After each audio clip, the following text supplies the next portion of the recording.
Shushuna province. Iwe kerera iwe ndarambozoka shure Iwe kerera iwe Sylva na replace Kudhara ikoko ndaramba izozo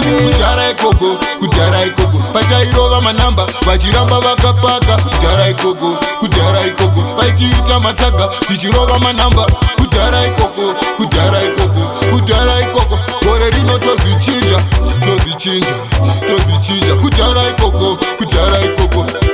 vonibvunza unozigona seko naisylva ndovaudza ndazvipiwa naishe nyadenga gore rino matsaga tomaranga naishe wangu matsaga tomaranga ngoma ndini ndakubata ngoma ndakumhanya ndichamira kakumhanya ndoramba ndichijimba kubva kudhara vachindiona kunge tsaka handimbomira kurova raga ndangoramba ndichiuraya seroga iwe teerera iwe Sylva blazing chip Kudhara ikoko pachairova manamba vachiramba vakapaka Kudhara ikoko vachiita matsaga vichirova manamba Kudhara ikoko gore rino tozvichinja Kudhara ikoko zvese zvakudhara iwe ramba izvozvo ngatiramba izvozvo saka Kudhara ikoko kwese kwandaenda ngori Kudhara ikoko ona ramba zvakudhara zvakasara kunge last year Kudhara ikoko usamwa musombo Kudhara ikoko pachairova manamba vachiramba vakapaka Kudhara ikoko vachiita matsaga vichirova manamba Kudhara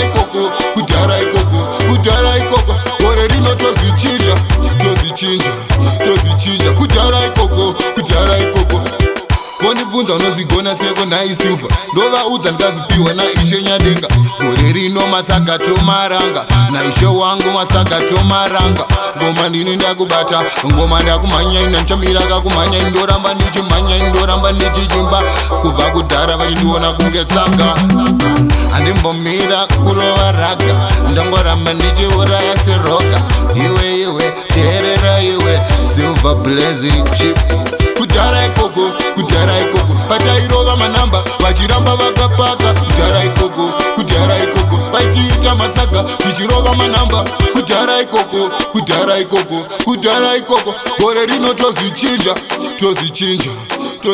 Kudhara ikoko